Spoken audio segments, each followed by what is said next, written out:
하나님의 말씀 마태복음 11장 28절 봅니다.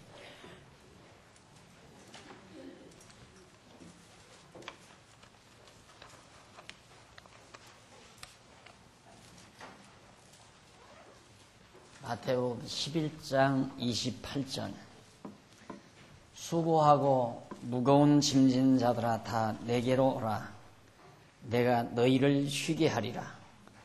나는 마음이 온유하고 겸손하니 나의 멍에를 메고 내게 배우라. 그러면 너의 마음이 쉼을 얻으리라. 이는 내 멍에는 쉽고 내 짐은 가벼움이라 하시니라. 30절까지. 오늘부터는 행복의 조건에 대해서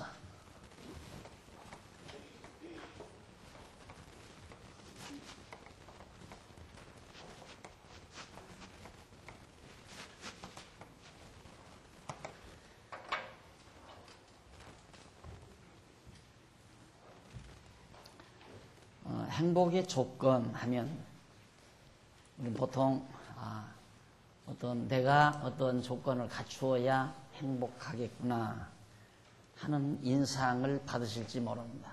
그러나 여기서 말하는 이 조건이란 우리 인간이 갖추어야 하는, 내가 내 노력으로 갖추어야 하는 조건이 아니라 행복의 주체, 행복의 주관자가 되시는 하나님께서 우리를 행복하게 하시려고 갖추어 주시는 조건이라는 의미에서의 조건입니다. 그러니까 조건하면 상대적인 입장에서는 내게 부담으로 와지는 말이죠.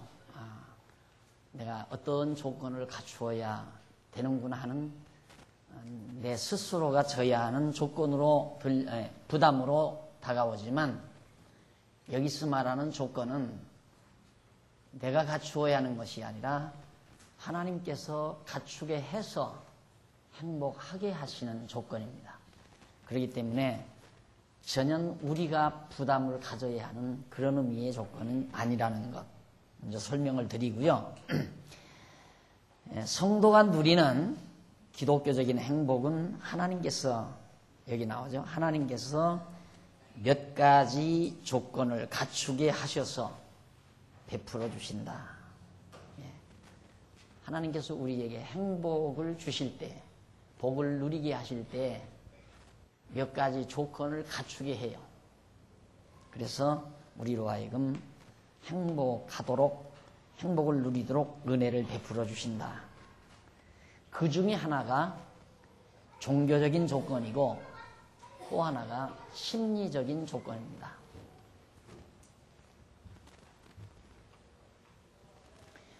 조건 중에는 첫째, 종교적 조건.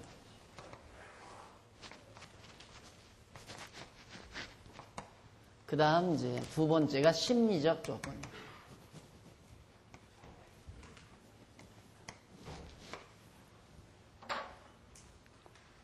종교적인 조건과 심리적인 조건. 물론 종교적인 조건에 수반되는 것이 심리적 조건입니다.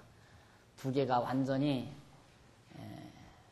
별개로 동떨어지게 구분되는 게 아니고 종교적인 조건이 갖추어지면 따라서 심리적 조건은 부수적으로 이루어지는 그런 심리적 조건입니다. 하나님께서는 택한 백성에게 종교적 조건에 의한 심리적 조건이 갖추어지게 하셔서 행복한 삶을 살도록 섭리하십니다. 따라서 종교적 조건과 심리적 조건은 불가분의 관계를 유지한다. 종교적 조건 갖추어지지 않는데 심리적인 조건이 갖추어질 수 없다는 말입니다. 또 종교적 조건이 갖추어졌는데 심리적 조건이 갖추어지지 않는다. 그런 경우도 없다 이 말이죠. 서로 나누어질 수 없는 관계, 불가분의 관계를 가지고 있기 때문에 종교적 조건이 갖추어지면 따라서 그 종교적 조건에 의해 심리적 조건이 이루어지게 된다. 그런 얘기입니다.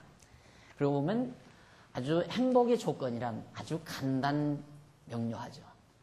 종교적 조건만 충족이 되면 심리적 조건은 따라오기 때문에 행복의 조건이 완벽하게 갖추어진다. 이것은 이론이 아니고 이론만이 아니라 실제입니다. 이 종교적인 조건이 갖추어진다는 것. 그러니까 하나님께서 이스라엘 백성들을 애굽에서 인도해내서 광야에서 율법을 주시고 모세를 통하여 신명기에서 다시 그들에게 훈계, 교훈, 유언 삼아서 말씀을 전할 때에도 이스라엘 백성들이 가나안 땅 들어가서 여호와 하나님 잊어버리지 않고 경외케 하려는 것은 너희들의 행복을 위해서다. 그 말이에요. 그러니까 백성들이 행복하게 살아가도록 하기 위해서 여호와 하나님 나를 잊어버리지 말란 말이지, 인간처럼 외롭고 고독하기 때문에 친구가 나를 까마득하게 잊어버리면 속상하잖아요. 그러죠? 친구가 나를 까마득하게 잊어버리고 전화 한 통화 없고 엽서 한 장 없고 소식 하나 없이 지나버리면 섭한 마음이 들고 고독해지고 외로워지고, 인간은 그러거든요. 그래서 서로 정말 고독하지 않게 기억해 주기를 바라고 항상 나를 생각해 주기를 바라는 것이 인간이지만, 하나님은 뭐가 부족해서 우리 모두가 다 우리 하나님하고 하나님 막 늘 기억해 주고 하나님 찬송해 주면 하나님 자신이 기분이 좋아서, 그래서 우리로 하여금 당신 자신을 기억하고 잊지 말라는 것도 아니고, 우리가 당신을 기억하고 생각해 줘야 흐뭇하고 즐겁기 때문에 그러는 게 아니다 이 말이에요.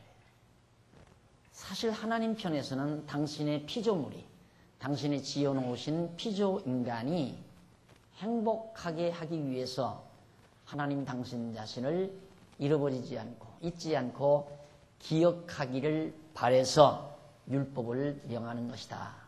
모세를 통해서 그렇게 전한 말씀이 있죠. 그렇다면 이제 종교적인 조건이란 하나님 당신 자신을 위해서가 아니라 우리 인간을 위해서죠. 피조물인 우리를 위해서 바로 종교적인 조건을 갖추게 하시는 거다. 자, 그러면 마태복음이 이제 읽어드린 마태복음 11장 28절로 30절에 보면 수고하고 무거운 짐지자 다 내게로 오라. 예수님께 당신에게 오면 당신이 우리를 편안히 쉬게 해주겠다. 편안하게 해주겠다. 그러니까 정말 복음은 들으면 들을수록 편안해지는 거죠.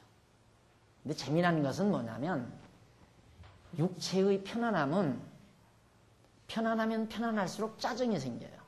육체가 편안한 것은. 근데 사람들이 착각을 하는 거예요. 육체가 편안한 것이 행복한 줄 알아요. 천만의 말씀이에요. 예를 들어서 지금 열심히 일하면서 정말 땀 흘리며 사는 사람에게 당신 내일부터 일하지 말고 편안히 쉬어라. 그 사람 일주일 못 가서 병나고 말아요. 그러나 계속 모든 사람들은 육신이 편안하기 위해서 살아요. 이게 어리석은 거죠. 여기서 편안하다는 말은 마음의 편안함을 말하는 거예요. 너희 마음이 편히 쉼을 얻으리라. 심령의 평강, 편안함, 쉼, 이게 매우 중요한 거다. 29절에서 나는 마음이 온유하고 겸손하니 나의 멍에를 메고 내게 배우라. 예수님의 온유하고 겸손한 그 멍에를 메고 예수님에게서 배우면 너희 마음이 쉼을 얻는다. 마음의 편안함을 얻는다 이 말이에요. 우리가 행복이 가장 행복에 있어서 가장 저해 요소, 내 행복을 저해해야 하는 가장 중요한 요소는 마음의 편안함이 없는 거거든요. 마음이 분망하고 마음이 산만하고 마음의 편안함이 없는 거예요. 그것이 우리 행복을 가장 힘있게 저해야 하는 요소가 된다고 합니다. 마음이 편안해야 행복을 누릴 수 있는 거거든요. 그런데 마음이 어떻게 해서 편안한가? 예수님은 당신에게 와서 당신의 온유하고 겸손한 멍에를 메고 당신에게 배우면 마음의 쉼을 얻는다. 이게 종교거든요. 우리가 예수 그리스도를 믿는 것은 마음의 쉼을 얻기 위해서. 그리스도를 믿지 아니하면 우리 마음은 쉴 날이 없어요. 항상 분망하고 우리 마음은 항상 탐악에 매여 있고 뭔가를 끝없이 쫓아야 되고 한없이 채워야 되고 내 마음을 채우려는 그런 욕망을 가지고 세상을 살기 때문에 마음이 채워지지를 않고 편안할 리가 없단 말입니다. 그래서 예수님은 당신에게 오면 마음의 쉼을 얻는다. 왜냐하면 30절 그 까닭은 내 멍에는 쉽고 내 짐은 가볍기 때문이다. 예수님께서 메어주는 멍에는 아주 쉬운 멍에고 매면 멜수록 가벼운 거예요. 그리고 그 짐은 너무너무 정말 나에게 부담이 되지 아니하는 짐, 도리어 가벼움을 주는 짐, 이것이 그리스도의 멍에이기 때문에 그리스도에게만 오면 편안히 쉼을 얻는다. 그런 뜻이에요. 예를 들면 어린아이가 혼자 집을 보다가 수도가 고장이 났습니다. 수도꼭지에서 수돗물이 막 쏟아지고 잘못했다가는 온 방 천지가 이제 물바다가 되게 생겼어요. 아이는 그 수돗물을 내려오는 수돗물을 받아서 하수가 맥혀가지고 이제 막 빠지지를 않고 점점 그러니까 물을 퍼다가 밖으로 내던지고 또 물을 퍼다가 밖으로 던지고 얼마나 무겁겠습니까? 부담스럽고. 그런데 갑자기 아버지가 밖에서 들어온다고 생각해 보십시오. 얼마나 마음에 편안함이 와치겠는가. 이제는 아빠가 오셨으니까 내가 져야 될 모든 짐 다 아버지가 다 책임지고 고장난 수도도 고치실 것이고 물바다가 되지 않도록 다 대처도 아버지가 다 하실 것이고. 그래서 그 아이는 아마 편안하게 마음이 가라앉으면서 잠이 사르르 오게 될 겁니다. 너무 긴장했다가. 바로 그런 상태를 여러분들이 연상을 하시면 오늘 우리가 하나님을 믿고 경외하며 산다는 것이 바로 그런 기분과 비교가 된다고 생각하시면 틀림이 없습니다. 세상 얼마나 삭막합니까? 복잡하고 참 살기 힘들죠. 어제 있었던 일이라 자꾸 얘기가 나오는데 신람전도의 회원들이 모여서 얘기하다가 날들어 자기가 말씀을 듣고 얘기를 했대요. 목사님 참 행복합니다. 뭐 그러면서 아주 만족하는 듯이 그렇게 나한테 얘기하니까 제가 그러더래요. 야 임마 살아봐라 임마. 이래 이 얘기를 요대로 했다. 야 임마 살아봐라. 인생 맛을 한번. 인생 맛이 어떤가 한번 살아보라고 그랬다는 거예요. 그런데 그 말씀이 살면 살수록 자꾸 생각이 난다는 거예요. 야 인생 살아가기 참 힘들다 이 말이죠. 돈 벌어먹고 살기도 힘들고 직장 다니기도 힘들고 자녀들 기르기도 힘들고 힘 안 드는 거 없잖아요. 온통. 그래서 제가 이렇게 목표를 해보면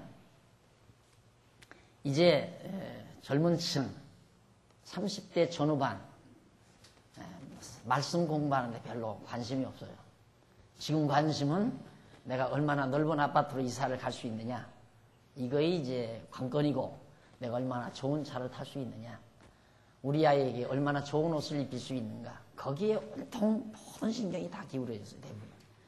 그러니까 강의 들어보면 만날 하나님이 오가고 예수 그리스도고 뭐 그 말 갖고 재미가 없는 거예요.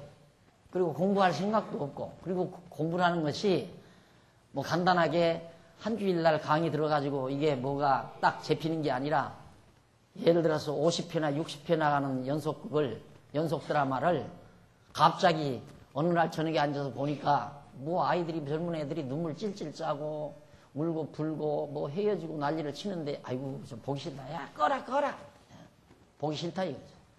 그러나 전후 문맥을 전후 전에 있었던 줄거리를 아는 사람은 그걸 보면서 같이 감동을 하고 같이 울고 좋아하고 왜? 그 내용을 아니까 똑같은 얘기죠. 그러니까 젊은 세대를 30대 졸업하는 별로 공부해. 내가 지금 한 달 수입 어떻게 해야 더 올릴 수 있나? 어떻게 하면 남보다 더 좋은 차, 더 좋은 집에 사나? 여기에 온통 관심이 다 기울여져 있고 그 다음 40대 전후반 이때쯤 가면 정신이 하나도 없어요. 젊은 날에는 좀 공부 좀 해가지고 말씀 접해가지고 어떻게 말씀 안에서 두 부부가 결혼해가지고 재밌게 진리 안에 살아야 되겠다. 웬걸 결혼해서 살아보니까 아이 생겨나지 울고 불고 언제 뭐 공부할 시간도 없지. 돈 벌어다 날라도 계속 돈 벌어 날라도 모자라기는 하지. 투정은 하지. 이게 정신이 직장에서도 승진을 하느냐 못하느냐, 직장 떨어지느냐 못 떨어지냐, 월급이 이달에 나오느냐 안 나오느냐, 정신이 하나도 없잖아요. 편안할 날이 어디 있어요. 그래서 50대쯤 가면 50대 전후반쯤 가면 그래도 돈 조금 벌어놓은 사람은 약간 먹을 거라도 준비해 놓은 사람은 딴 생각을 해요. 이제 어떻게 하면 인생을 즐기는가. 그래서 세속적으로 좀 빠져나가려고 하는 생각도 해보고, 그리고 아야 돈도 제대로 못 벌어놓고 직장도 안전하지 못하고 하면 절망, 좌절, 포기, 이래 삶의 의욕조차 잊어버리고. 그런데 아내는 뭣도 모르고 자꾸 교회만 가자고 그러니까 니나 잘나내서 천국 가라. 나는 지금 피곤하다 이 말이에요. 그래서 남편들이 교회 안 따라 나오는 남편들도 다 있고. 그러다가 이제 60대 접어들면 쓸쓸하고 이제는 인생이 마지막 가는가 보다 싶으니까 이제 그때 가서야 정신이 들어서 예수님 잘 믿어볼까 이런 생각도 해보기도 하고, 허전한 생각, 허탈한 생각 달래느라고 정신이 없이. 그게 인생살이에요. 그러니까 우리는 인생살이가 굉장히 화려한 것인 줄 알지만 있든 없든 마찬가지예요. 돈을 많이 벌었든 못 벌었든 인생이 그렇게 만만한 게 아니라 이 말입니다. 하나님께서 우리 인간을 만만한 세상에 두시고 훈련하시는 하나님이 아니에요. 이스라엘 백성, 사랑하는 백성이지만 당신이 특별히 그 많은 인류 중에 선택해서 뽑아놓은 사랑하는 백성이지만 모진 애굽에서의 노예 생활 400년, 광야의 모진 생활, 가나안 땅 들어가서도 모질게 고통을 겪으면서 시련당하도록 하시는 하나님 생각한다면 인생살이가 얼마나 고통스러운 건가를 쉽게 알 수가 있습니다. 그런데 그런 모든 고통은 자기 혼자서 해결하려고 할 때와지는 심리적인, 육체적인, 총체적인 고통으로 다가오는 거예요. 내가 주인이 돼서 내가 내 문제를 해결하고 내가 모든 걸 걸머쥐고 내가 책임을 지고 그렇게 살아가려니까 그런 무거운 짐으로 자기에게 다가올 수밖에 없는 거죠. 어머니 아버지 다 외출하고 자기 혼자 학교 갔다 와서 문 열고 들어와 보니까 수도가 고장나서 물이 줄줄 흘러내려가지고 방으로 넘쳐흐르라고 한다. 얼마나 불안하겠어요, 이 아이가. 그런데 아버지를 만나자마자 그 긴장감 풀리고 편안한 마음으로 사르르 잠이 드는 어린 아들의 마음을 한번 상상을 해보시라고 합니다. 그것 없이 우리가 하나님과 우리와의 관계에서 그것 없이 절대 마음에 쉼이 없어요. 편안함이 없어요. 마음에. 늘 불안하고 늘 초조하고 늘 불만스럽고 항상 갈증이 있고 마음의 갈증이 뭔가 채워야 되겠는데 채워지지는 않고 그게 우리 인간의 심리적인 상태란 말입니다. 그런데 예수님께서 내게 와라. 내게 오면 다 편히 쉼을 마음의 편히 쉼을 얻게 해주겠다 이 말이죠. 뿐만 아니라 요한복음 14장 1절에서는 하나님을 믿고 마음에 근심하지 않도록 그렇게 권면하시며 섭리하시는 예수님의 말씀을 우리가 찾아볼 수 있습니다. 거기 보면 너희는 마음에 근심하지 말라. 하나님을 믿으니 또 나를 믿으라. 하나님을 믿고 예수님 당신을 믿어라. 그러면 마음에 근심이 없다. 이 말이에요. 마음에 근심이 있는 것은 하나님과 예수를 안 믿기 때문에 근심한다. 이 말이에요. 예를 들면 아이가 그런 어려운 일을 집안에서 당했는데 아버지가 오시기는 오셨는데 아버지가 아무것도 할 수 없는 그런 지체부자유 아버지라고 생각해 보십시오. 필요 없잖아요. 그리고 아버지가 더 부담스럽죠. 아이에게는. 그러나 아버지가 능력 있는 아버지면 아이는 편의심을 얻을 수 있습니다. 오늘 우리가 하나님을 믿고 예수를 믿는다는 것은 내 그 마음의 모든 짐을 다 벗기 위해서예요. 그래서 마음의 편안함을 얻기 위해서 하나님과 예수를 믿는 거란 말입니다. 늘 말씀드렸지만 예수님께서 3년 동안 제자들을 데리고 다니면서 그 바닷가에서 그물 던져서 고기 낚아가지고 팔아서 자기도 먹고 가족들도 먹여 살리던 어부들이에요. 제자들이 대부분. 그런데 그 그물 다 버리고 배도 버리고 예수님만 따라다녔다 이 말이죠. 잘 살았어요.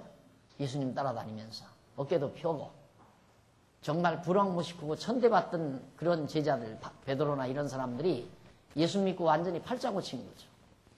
그런데 갑자기 예수님이 가신다는 거예요. 떠나시겠다 이 말이에요. 어디론가. 그러니 제자들이 얼마나 근심이 많았겠어요. 그렇게 근심 많은 제자들을 향해서 너희는 마음에 근심하지 말라. 하나님 믿고 나를 믿으면 된다 이 말이에요. 아무 근심하지 말라. 근심하지 말라고 하는 분은 우리처럼 입에 발린 말이 아니에요. 우리는 능력이 없으니까 어디 환자들 위로 가도 아이고 좋아지겠죠. 너무 그렇게 상심 마세요. 아마 고쳐질 겁니다. 다 건강 회복될 겁니다. 그 입에 발린 얘기거든요. 자기가 어떻게 알아요? 자기가 의사도 아닌데 고쳐질지 안 고쳐질지 어떻게 하냐. 그러나 듣기 좋은 말로 우리 인간은 그렇게 할 수 있죠. 그러나 예수님이 근심하지 말라는 말은 듣기 좋은 말이 아니에요. 내가 책임지겠다 이 말이에요. 너 마음 근심하지 말라. 내가 다 책임지겠다. 이 얘기라 이 말이죠.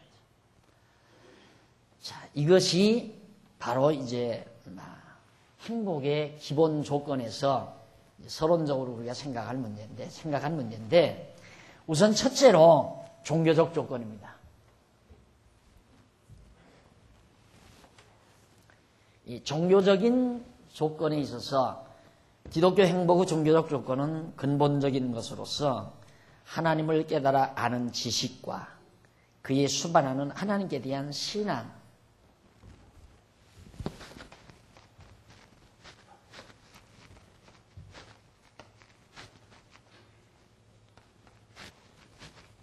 신지식, 그 다음 신앙이죠. 하나님을 아는 지식과 신앙, 이것도 마찬가지예요. 하나님을 알면 신앙은 나오죠. 그러니까 하나님을 안다는 건 굉장히 중요한 겁니다. 신지식이라는 게 굉장히 중요한 거라 이 말이에요.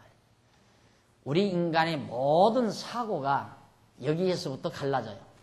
하나님을 아느냐 모르느냐에 따라서 생각은 완전히 어둠과 빛으로 갈라져 버려요. 하나님을 모르면 모든 책임을 자기가 져야 돼요. 모든 짐을 또 자기가 져야 돼요. 모든 능력이 또 자기에게 있다고 생각해요. 그러나 하나님을 알면 나는 아무 능력이 없음을 깨닫게 돼요. 그리고 하나님을 알게 되면 자기에 대한 주제 파악을 정확하게 할 수 있어요. 거기에서 생각이 완전히 달라진다 이 말이에요. 그래서 하나님에 대한 지식은 우리의 사고세계를 완전히 지배해 가거든요. 내가 하나님을 아는 것과 모르는 것에 따라서 내 생각세계가 완전히 어둠과 빛으로 갈라진다. 그래서 신지식은 매우 중요한 겁니다. 그래서 하나님에 대한 지식과 신앙은 역시 불가분의 관계를 가지고 있죠. 하나님을 아는데 신앙은 없다? 그건 아니에요. 하나님을 알면 반드시 신앙이 따라오게 돼 있어요. 하나님을 알면 의지하게 돼 있다 이 말이에요. 모르면 의지를 안 하죠. 예를 들면 자녀들이 부모를 떠나버리는 것, 부모를 버리고 떠나는 이유는 부모가 능력이 없다고 할 때 떠나요. 그러나 부모의 능력이 있을 때는 부모를 떠나려고 하질 않아요. 부모 곁에 있으려고 그러지. 부모를 아니까. 부모의 능력이 있다고 생각하니까. 마찬가지로 우리가 하나님을 정확하게 알면 하나님을 의지하고 살려고 하지 자기 능력으로 살려고 안 해요. 하나님을 알고 보니까 야, 나는 정말 무능하구나. 아무런 능력이 없구나 하는 걸 알게 되거든요. 그러면 자연히 능력이 있는 하나님을 의지하려는 생각은 따라오게 돼 있잖아요. 그래서 신지식과 신앙은 서로 불가분의 관계를 가지고 있다. 하나님을 알지도 못하면서 믿을 수는 없는 거예요. 막연한 신을 믿을 수는 없다 이 말이에요. 그러니까 보통 신은 복을 주는 신이라고만 생각하죠. 일반적으로 신이 복을 준다. 행운의 여신이라고도 하죠. 그런 의미에서 이제 신에게 복을 빌면서 사는 것이 이제 무속신앙의 출발인데, 우리는 그런 식의 아주 단편적인 신지식이 아니라 구체적인 신지식을 가져야 되는 거죠. 하나님에 대한 구체적인 지식이 없이는 올바른 신앙이 생겨나질 않으니까. 신지식은 있는데 신앙은 없다? 아니에요. 그건 있을 수 없어요. 또 신앙은 있는데 신지식은 하나님은 알 수가 없더라. 그것도 역시 절대 있을 수 없는 말이에요. 그러니까 신지식은 반드시 신앙을 수반한다. 여기도 그랬죠? 종교적인 조건은 심리적 조건을 수반한다. 따라서 여기도 신지식은 신앙을 수반한다. 그러니까 알고 보면 간단한 거예요. 알고 보면. 행복의 조건이란 너무 간단하고 쉬운 거죠. 그래서 45페이지에 보면 요한복음 8장 28절로 30절이 나옵니다. 예수께서 자기를 밝혀 많은 사람이 믿게 하는 그런 내용이 나와요. 28절. 이에 예수께서 가라사대 너희는 인자를 든 후에 내가 그인 줄 알고 또 내가 스스로 아무것도 하지 아니하고 오직 아버지께서 가르치신 대로 이런 것을 말하는 줄도 알리라. 나를 보내시니가 나와 함께 하시도다. 내가 항상 그의 기뻐하시는 일을 행함으로 나를 혼자 두지 아니하셨느니라. 이 말씀을 하심에 많은 사람이 믿더라 그랬어요. 예수님을 당신 자신을 알게 만들어요. 내가 어떠한 존재인지를 알게 만들어요. 근데 예수님이 그런 말씀에 내가 인자가 든 후에 너희는 인자를 든 후에 인자를 든단 말은 십자가에 못 박아 매단다 이 말이거든요. 인자를 예수를 십자가에 못 박아 매단 후에 너희가 나를 그리스도인 줄 알리라 이 말이에요. 왜? 그대로 그리스도가 돼야 될 일대로 십자가에 죽으셨다가 3일 만에 부활하는 걸 보면 너희들이 나를 알게 될 거다. 그 말입니다. 그래서 이 예수 그리스도를 구체적으로 제자들에게 알게 해주니까 믿었다고 그랬잖아요. 알면 믿게 돼 있어요. 모르고 믿는 게 아니에요. 그러니까 어떠한 못된 신학자가 우리는 알기 때문에 믿는 게 아니라 모르기 때문에 믿는다라는 말은 완전히 언어의 폭력이에요. 언어의 폭력. 근사한 얘기 같아요. 얼른 들으면 우리는 알기 때문에 믿는 것이 아니라 모르기 때문에 믿는다. 근데 가장 무식한 사람이 한 말인데도 대단한 학자가 한 말이에요. 대단한 무식한 사람이 한 얘기인데도 대단한 학자라고 하는 사람이 한 말이기 때문에 그것이 신학계에 굉장히 유명한 말이 된 거예요. 우리는 알기 때문에 믿는 게 아니라 모르기 때문에 믿는다. 아는 건 왜 믿느냐? 그냥 알면 되는 거지. 요즘 신학 교수들이 그 말을 아주 잘 써요. 신학교 가면 뭘 자꾸 알려고 하면 그 말 내세워요. 우리는 알기 때문에 믿는 게 아니라 모르기 때문에 믿는다. 아는 걸 뭐 때문에 믿느냐? 모르니까 믿는 거지. 그 언어의 장난에 그만 이 성이 흔들려져 버려요. 엎드려져 버려요. 그래서 야 정말 멋있구나. 그러니까 언어 말을 들을 때에는 진짜 정신을 똑바로 차리고 들어야 돼요. 저 말이 되는가 안 되는가를 잘 분석하면서 들어야 되는데 그냥 말을 시적으로 지나가는 말로 썸뻑 듣고 나면 참 멋있는 말로 들려요. 알기 때문에 믿는 게 아니라 모르기 때문에 믿는다. 맞습니다. 그런 엉터리가 어디 있어요? 모르는 사람 믿을 수 있어요, 여러분? 나는 죽어도 안 믿어지던데. 모르는 사람을 어떻게 믿어요? 모르는 사람이 집에 들어왔는데 잘 집으로 안내해 드릴 사람이 있어요? 당신 어째서 왔어? 뭐하러 왔어? 어디 사는 사람이요? 다 물어보잖아요. 알으려고. 그 사람이 어떤 사람인지 알아야 되니까. 알아야 믿어져서 문을 열어서 집으로 들어올 수 있게 하니까. 전화 한 통화를 받아도 예를 들어서 제가 전화를 직접 안 받는 이유가 뭡니까? 별의별 전화가 자꾸 오니까 뭐 도와달라, 뭘 팔아달라, 뭐 화장지 팔아달라 그런 것도 목사한테 다 전화를 해요. 그러니까 전화 다 단절시켜버리고 사무실에서 받죠. 그럼 사무실에서는 그 목사님 좀 바꿔주세요 한다고 당장 안 바꿔주잖아요. 목사가 높아서가 아니라 그 쓸데없는 전화 받아가지고 자꾸 생각이 흐트러지니까 이게 받아가지고 사무실은 뭐라고 그래요? 누구요? 무슨 일입니까? 성함이 뭡니까? 이렇게 물으면 저쪽에서 화를 내잖아요. 왜? 다 밝힌 다음에는 전화를 안 받을 것 같으니까. 그럼 전화했을 때는 나는 누군데 무슨 임무로 전화를 드리려고 하니까 좀 바꿔주십시오. 이래야 되는데 그 목사님 좀 바꿔주세요. 누구십니까? 꼭 가르쳐야 됩니까? 나를 또 꼭 가르쳐야 되느냐 이거예요. 안 밝히고 목사한테 직접 화장지 좀 팔아주세요. 이 말 좀 전하려고. 이게 모르면 믿을 수가 없는 거예요. 알아야 믿죠. 그런데 보통 대단한 학자라는 사람이 우리는 모르기 때문에 믿는다. 하나님을 모르니까 하나님을 믿는다 이거예요. 그런 엉터리 같은 말이 신학의 대명언으로 지금 통용되고 있어요. 신학의 대명언으로. 신학 학계에서 굉장한 명언이에요. 우리는 알기 때문에 믿는 것이 아니라 모르기 때문에 믿는다. 그럼 가르치지 말아야지. 신학교 다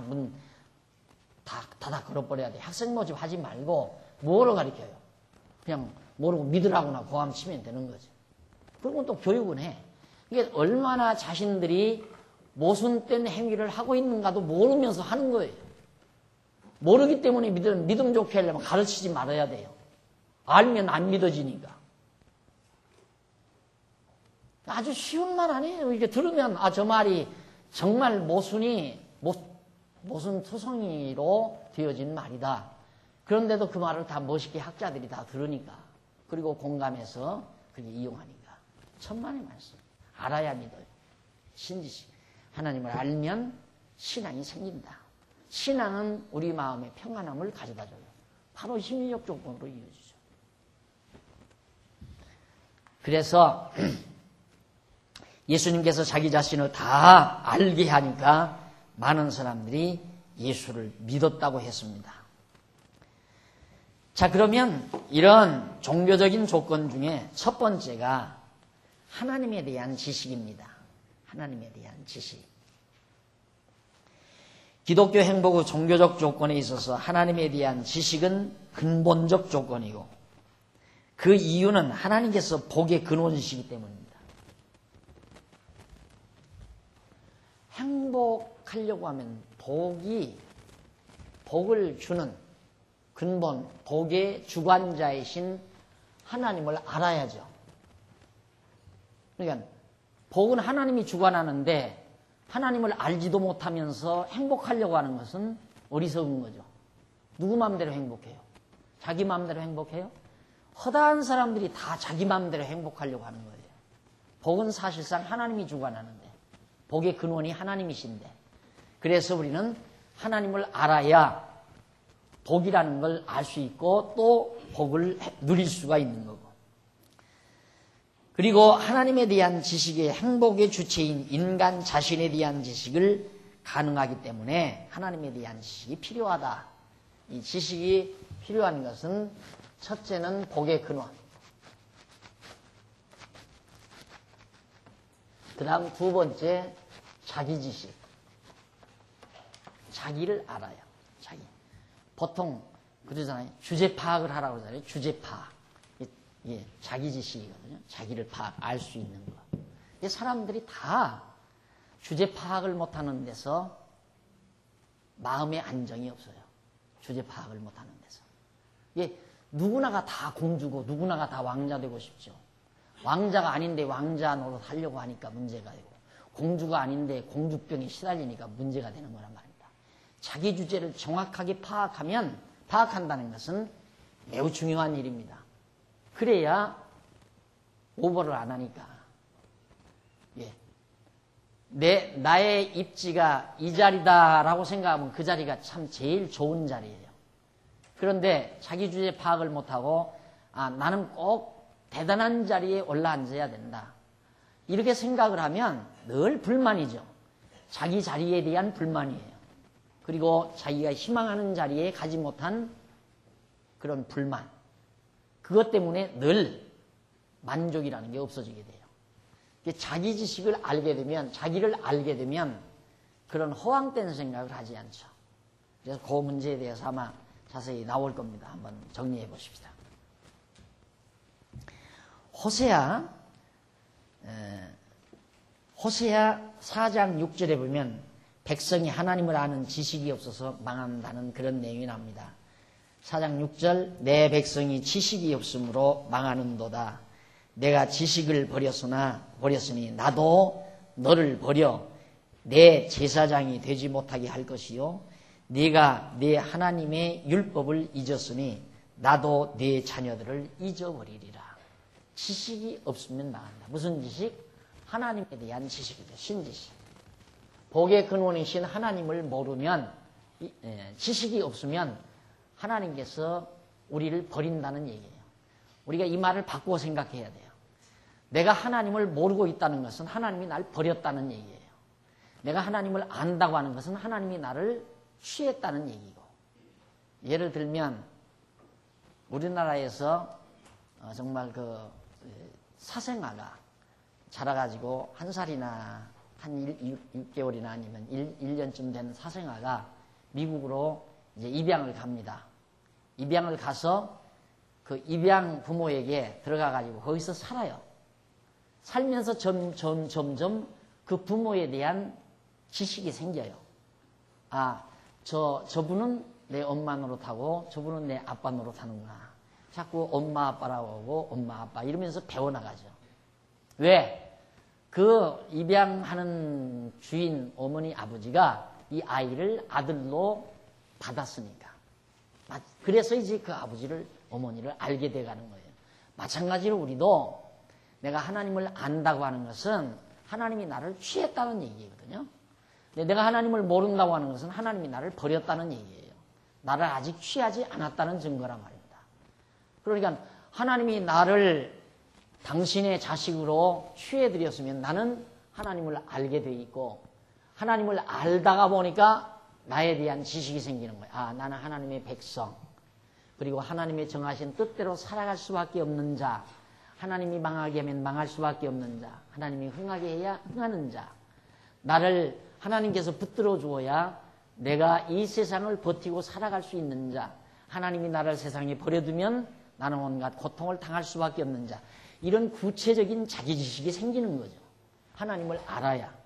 그래서 복의 근원이신 하나님을 알고 아는 데 따라오는 것이 자기지식이기 때문에 거기에서 행복의 기본적인 근본적 조건이 갖추어지는 것이다.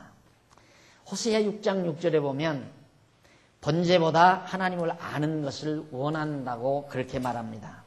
나는 인애를 원하고 제사를 원치 아니하며 번제보다 하나님을 아는 것을 원하노라. 호세아 선지자를 통해서 하나님께서 하신 얘기예요. 나를 아는 것을 원한다. 그러니 하나님께서 우리는 이스라엘 백성들이 양 잡아서 막 제사를 드리고 불을 피워서 연기를 내고 이렇게 해서 제사하는 그런 번제물보다도 하나님을 아는 게 중요하다. 제사를 드리는 것은 알게 하는 수단이에요. 제사라고 하는 것은 하나님을 알게 하는 수단.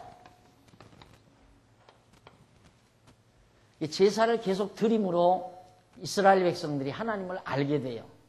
또 하나님을 잊어버리지 않고 기억하게 되고. 그게 이건 수단이지.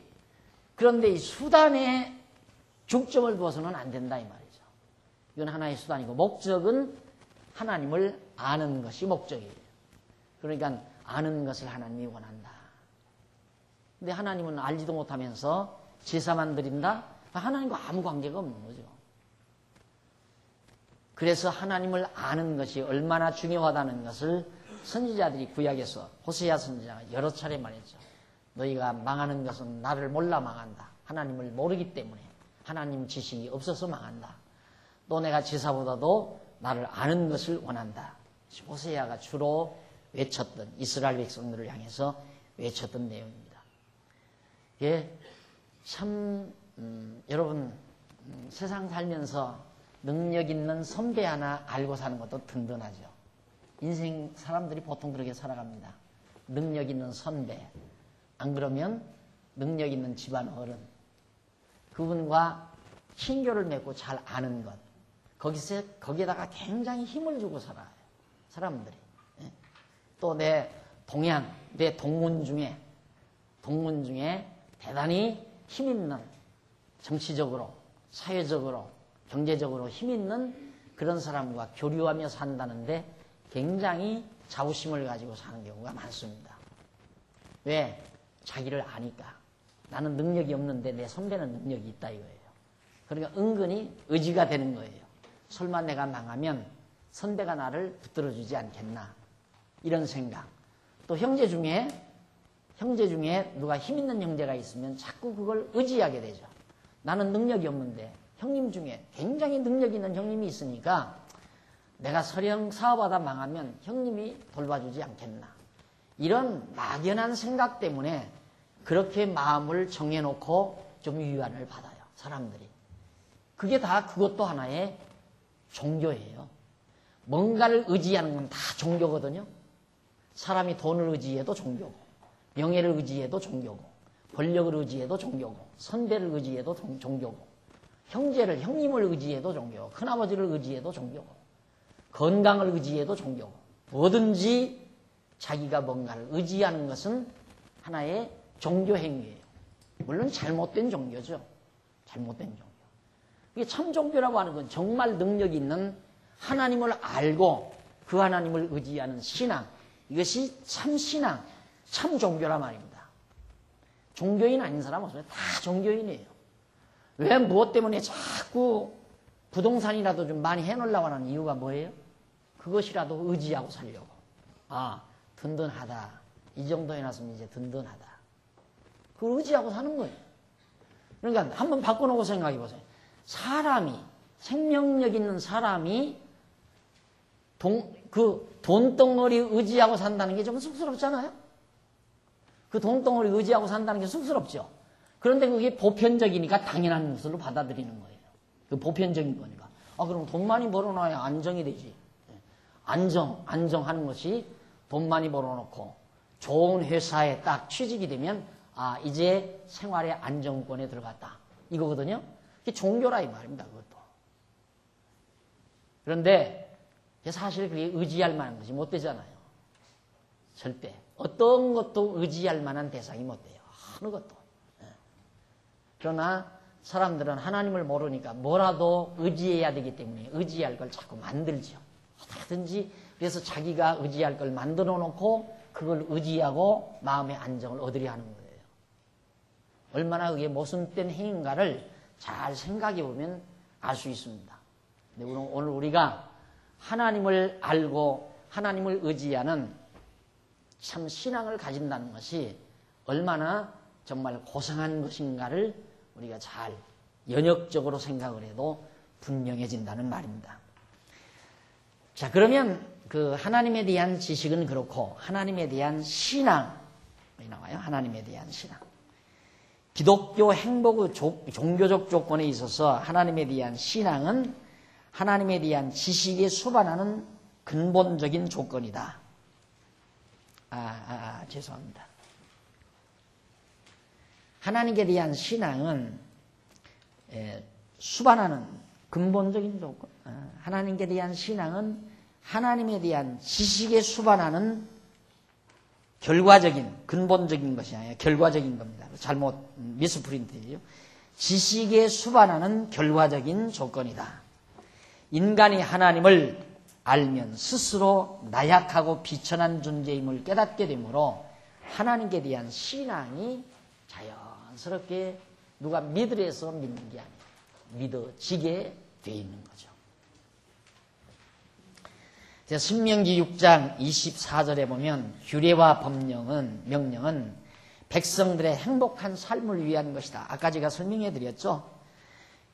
신명기 6장 24절에 보면 하나님께서 우리에게 이 모든 규례를 지키라 명하셨으니 이는 우리 하나님 여호와를 경외하여 항상 복을 누리게 행복하게 그 말이에요. 복을 누리게 하기 위하심이며 또 여호와께서 우리로 오늘날과 같이 생활하게 하려 하심이라.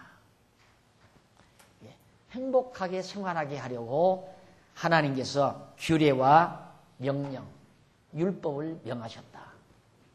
바로 제사가 하나님을 알게 하는 수단이시듯이 율법, 제사도 율법 중에 규례 아니에요? 제사 규례. 모든 율법이 다 그래요. 이스라엘 백성들에게 율법을 주신 목적은 하나님을 잊지 않고 기억해서 알게 하려는 거예요. 하나님을 알게 하는 데 목적이 있어요. 그 율법을 지키는 그 자체의 목적이 있는 게 아니에요. 율법을 지킴으로 하나님을 잊어버리지 않게 하려는 거죠. 그래서 정말 모세를 통해 하나님께서 하나님 지식이 얼마나 중요한가를 잘 밝혀주고 있는 말씀입니다. 또 뿐만 아니에요. 신명기 10장 13절도 행복을 위하여 명령과 규례를 지키라고 명하죠. 너희 행복을 위해서 명령과 규례를 지키. 내가 오늘날 네 행복을 위하여 네게 명하는 여호와의 명령과 규례를 지킬 것입니다. 하나님을 잊어버리지 않게 항상 행복하기 위해서 하나님이 알아야 행복하니까 잊지 말아야. 다윗 보십시오. 다윗이 하나님을 알았죠. 하나님을 딱 알고 나니까 얼마나 정확한 자기지식이 생겨나느냐면 137편 시편 참 제가 늘 물론 다 좋지만 137편 잘 모든 성경을 장절도 잘 못 외우는 사람인데 137편은 잘 알잖아요. 한번 보십시다. 맞는지 모르겠다 또. 시편 137편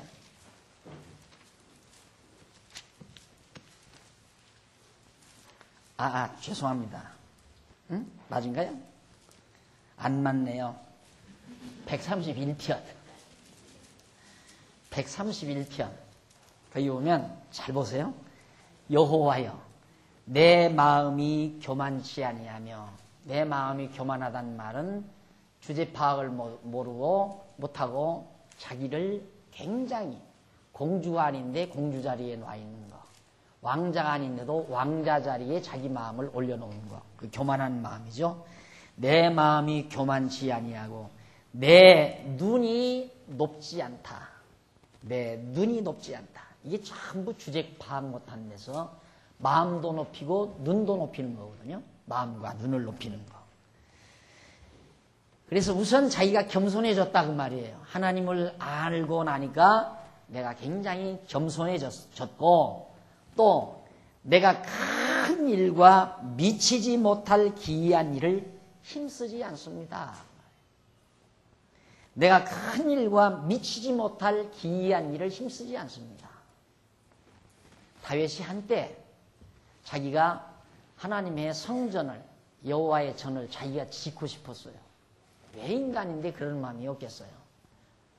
정말 자기가 왕궁을 황금으로 지어놓고 정말 그 왕궁 안에 다윗 궁전, 황금 궁전 안에 앉아서 나라를 다스리다 보니까 여호와의 언약궤가 장막 안에 그냥 있잖아요. 내가 하나님의 전을 아름답게 내 왕궁보다도 더 아름답게 지어서 여호와 언약궤를 거기에 안치시켜야 되겠다. 그리고 그걸 소원을 했어요. 그런데 하나님이 그걸 허락질 않아요. 이게 매우 중요한 얘기입니다. 오늘 우리가 항상 부요한 마음에 안정이 없는 건 부요한 마음에 사니까 내가 자꾸 무슨 큰 일, 위대한 일, 아주 모든 사람들이 보고 부러워할 만한 일, 그런 일을 자꾸 하고 싶은 거예요. 인간 본능적으로. 그러면 안 돼요. 큰 일을 생각하는 사람 치고 행복한 사람이 없어요. 큰 일을 생각하는 사람 치고. 어떤 사람이 행복한가? 자기 일에 기뻐하는 사람. 지금 자기가 할 수 있는 그 일을 기쁨으로 하는 사람. 그 사람이 진짜 행복한 사람이에요. 그런데 자꾸 큰 일만을 생각하는 사람은 지금 하는 일에 불충해요. 그리고 늘 큰 일만 바라보고 끝없이 자꾸만 탐욕만 부리다가 보니까 죽는 날까지 편안한 날 없이 결국 살다가 죽어가고 마는 거죠. 근데 다윗은 하나님께서 큰일 여호와의 전을 지으려고 했지만 허락지 아니할 때 내 마음대로 모든 일이 되어지는 일이 아니로구나. 다 포기하는 거예요. 전부 다 포기. 그래서 하는 말이 내가 기이한 일, 큰 일과 미치지 못할 일, 이루지 못한 일이나 아주 기이한 일, 모든 사람이 보고 깜짝 놀라는 그런 일을 힘쓰지 않는다.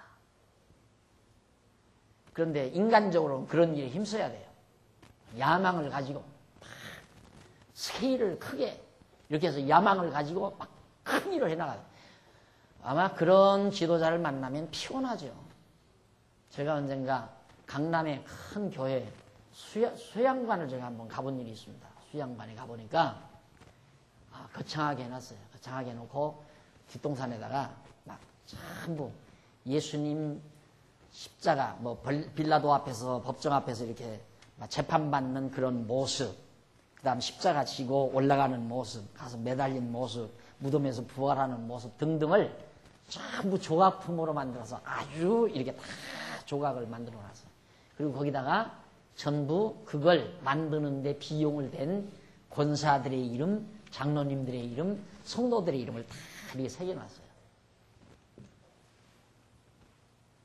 이게 그런 식의 아주 기이한 일을 하려고 하는 그런 생각을 가진 지도자 밑에 있으면은 한도 끝도 없는 거죠.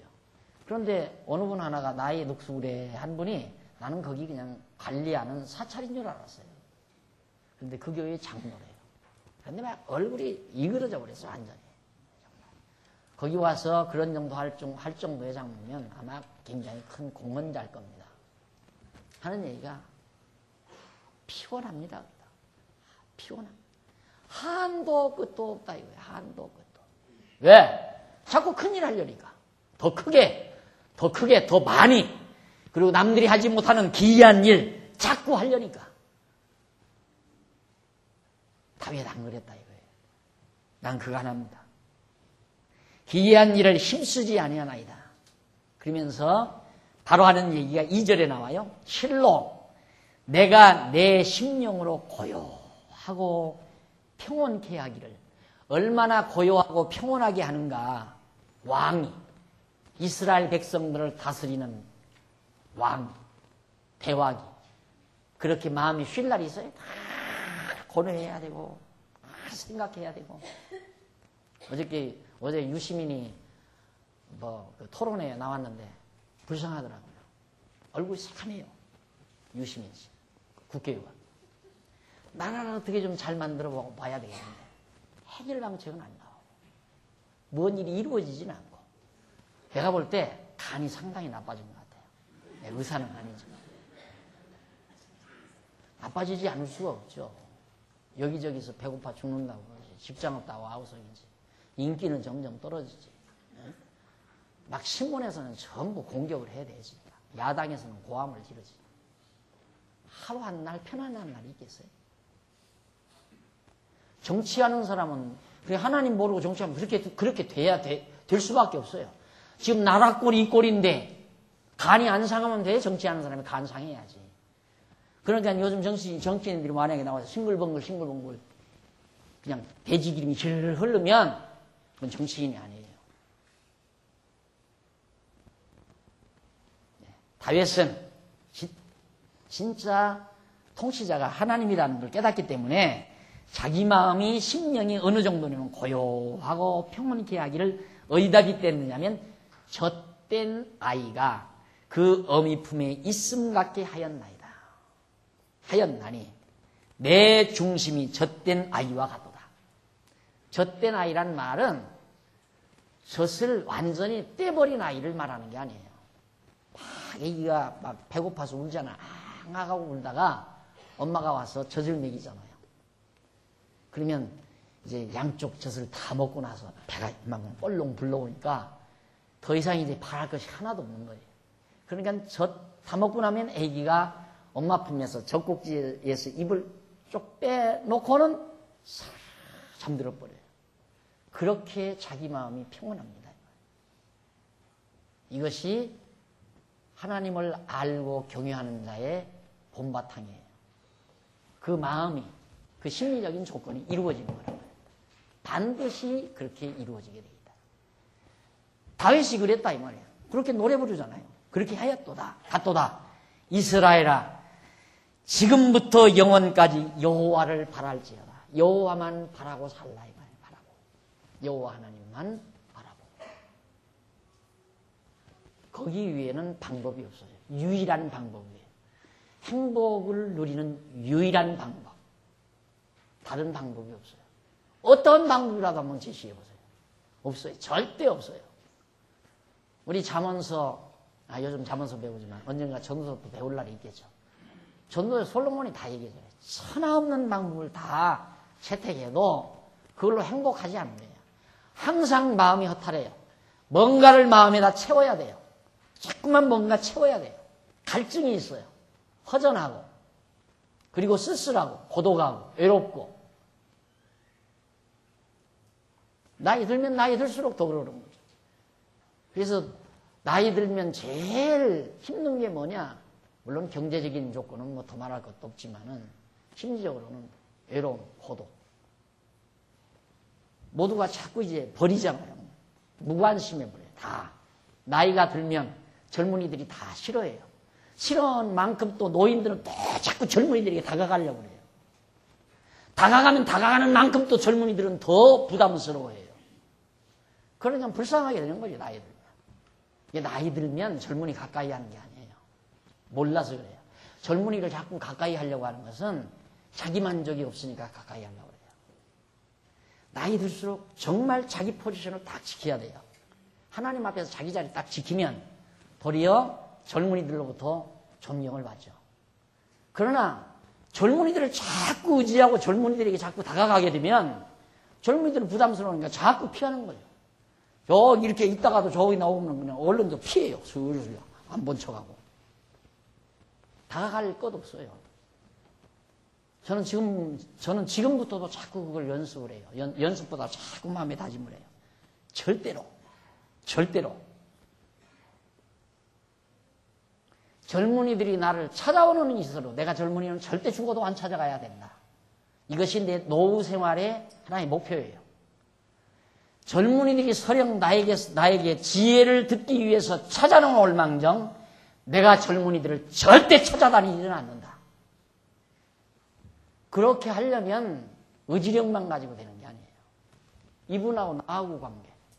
이 종교적 조건만 정확하게 가지고 있으면 무엇 때문에 젊은이들을 만나서 내 외로움을 달래려고 그래요? 하나님 앞에서 내 외로움을 달래는 거죠. 참 다윗이 위대한 하나의 대왕인데 다윗 제국 아닙니까? 그 당시에 다윗이 천하를 다 통일하다시피 했습니다. 주변 모든 나라들 전부 다 정복하고 다. 그럴 정도의 다윗인데도 자기 주제 파악을 정확하게 하는 것은 하나님을 알았기 때문입니다. 그래서 행복을 얻는 거 아니에요. 행복하면 얼마나 행복해요. 이만하면 행복하잖아요. 젖된 아이가 어미 품에서 젖을 뗀 어린아이 같다. 아기가 그 어미 품에 젖을 떼고 편안하게 안겨있는 아이 모습 같다. 자기. 그렇게 자기를 했다 이 말이에요.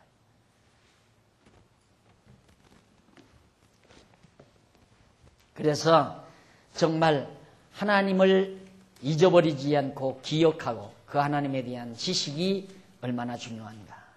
그래서 바로 두 번째가 심리적 조건입니다. 바로 이어지죠. 그러니까 이 종교적 조건, 하나님을 알고 자기 주제 파악을 하게 되면 하나님에 대한 신앙이 생기죠. 신앙이 생기니까 바로 심리적인 조건이 이루어지게 되어진다. 하나님께 대한 신앙 나오죠.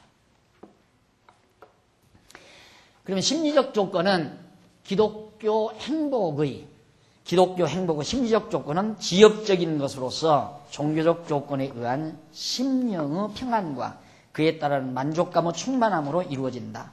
따라서 심령의 평안과 만족감의 충만은 불가분의 관계를 유지한다. 이 부분에 대해서 다음 시간 자세히 설명해 드리도록 하고 오늘 강의 여기서 마무리합니다. 기도하십시다.